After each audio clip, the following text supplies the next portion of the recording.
Bismillahirrahmanirrahim. Assalamualaikum warahmatullahi wabarakatuh. Pertama-tama kami ucapkan terima kasih kepada dosen pengampu kita, yaitu Ustadz Syaifuddin Zuhri, MEI, di mana telah memberikan kesempatan kepada saya untuk menjelaskan unsur-unsur wakaf, syarat-syarat wakaf, dan macam-macam wakaf. Sebelum saya memulai penjelasannya, izinkan saya untuk memperkenalkan diri. Saya Putri Maimunah dari Prodi Ekonomi Syariah semester 6 Universitas Islam Zainul Hasan Genggong. Baik, sebelum ke penjelasannya, ada baiknya kita mengenal apa sih wakaf itu. Wakaf ialah merupakan suatu perbuatan hukum yang dilakukan oleh seorang atau badan hukum dengan cara menyisihkan sebagian harta miliknya, baik berupa uang, tanah, bangunan, atau barang lainnya untuk kepentingan umum atau kepentingan sosial tertentu. Untuk mempersingkat waktu, saya mulai pembahasan yang pertama, yaitu unsur-unsur wakaf. Imam Nawawi dalam kitab Raudatul Thalibin menjelaskan bahwa rukun wakaf ada 4 rukun yang harus dipenuhi dalam berwakaf. Yang pertama itu ada al-wakif, yaitu orang yang mewakafkan. Dan yang kedua al-mauquf, harta yang diwakafkan. Dan yang ketiga ada al-mauquf alaih, ialah pihak yang dituju untuk menerima manfaat dari wakaf tersebut. Dan yang terakhir adalah ada sighar, yaitu lafaz ikrar wakaf dari orang yang mewakafkan. Dan untuk pembahasan yang kedua ialah syarat-syarat wakaf. Yang pertama, syarat-syarat orang yang berwakaf atau al-wakif ialah ada 4 macam. Yang pertama, memiliki secara penuh harta itu. Artinya, dia merdeka untuk mewakafkan harta itu kepada siapapun yang ia kehendaki. Dan yang kedua, berakal. Tidak sah wakaf orang bodoh, orang gila, atau orang yang sedang mabuk. Dan yang ketiga, berusia baligh dan bisa bertransaksi. Dan yang terakhir, mampu bertindak secara hukum atau rasyid. Dan syarat-syarat wakaf yang kedua itu ada syarat-syarat harta yang diwakafkan atau al-mauquf. Harta yang diwakafkan itu sah dipindah milikkan apabila memenuhi beberapa persyaratan.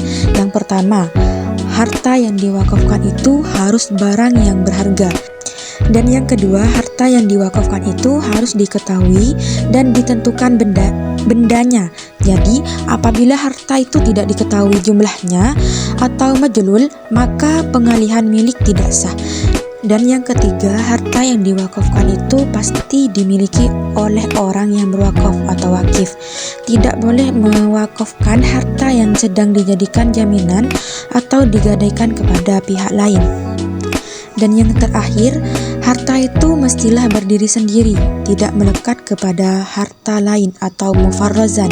Selanjutnya, syarat yang ketiga yaitu syarat-syarat orang yang menerima manfaat wakaf atau al-mauquf alaih, yaitu ada 2. Yang pertama, penerima ditentukan pada pihak tertentu atau muayyan, yaitu jelas orang yang menerima wakaf itu apakah seorang, 2 orang, atau satu kumpulan yang semuanya tentu dan tidak boleh dirubah.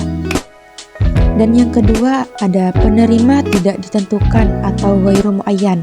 Maksudnya tujuan berwakaf tidak ditentukan secara terperinci, tapi secara global. Misalnya, seseorang berwakaf untuk kesejahteraan umat Islam, orang kafir, miskin, tempat ibadah, dan lain sebagainya. Dan syarat wakaf yang terakhir ialah syarat-syarat syighah atau lafaz ikrar wakaf, yaitu ada 4. Yang pertama, lafaz ikrar harus berisi kata-kata yang menunjukkan kekalnya wakaf atau ta'bid. Tidak sah kalau ucap wakaf dibatasi dengan waktu tertentu. Dan yang kedua, ucapan itu dapat direalisasikan segera atau tanjiz tanpa disangkutkan atau digantungkan kepada syarat tertentu.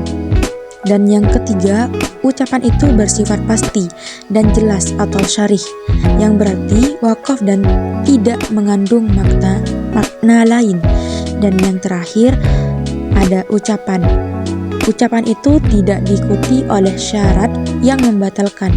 Apabila semua persyaratan di atas dapat terpenuhi, maka penguasaan atas tanah wakaf bagi penerima wakaf adalah sah. Dan untuk pembahasan yang terakhir ada macam-macam wakaf. Bila ditinjau dari segi peruntukan wakaf itu, maka wakaf dapat dibagi menjadi 3. Yang pertama, wakaf ahli, yang kedua, wakaf khairi, dan yang ketiga ialah wakaf mustarak.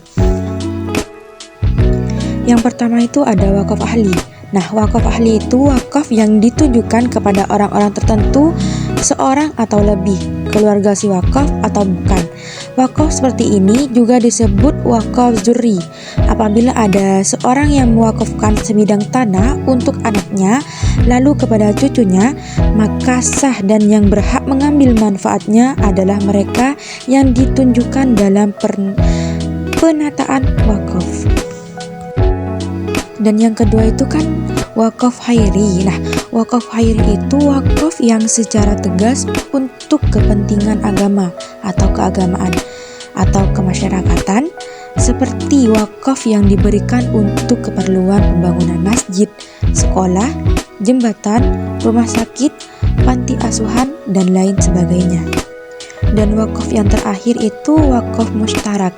Ialah jenis wakaf di mana seseorang menyisihkan sebagian harta atau kekayaannya untuk kepentingan umum tanpa menyebutkan tujuan tertentu.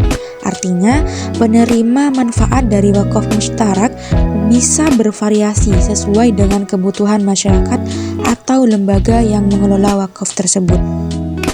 Itulah penjelasan dari saya tentang unsur-unsur wakaf, syarat-syarat wakaf, dan macam-macam wakaf.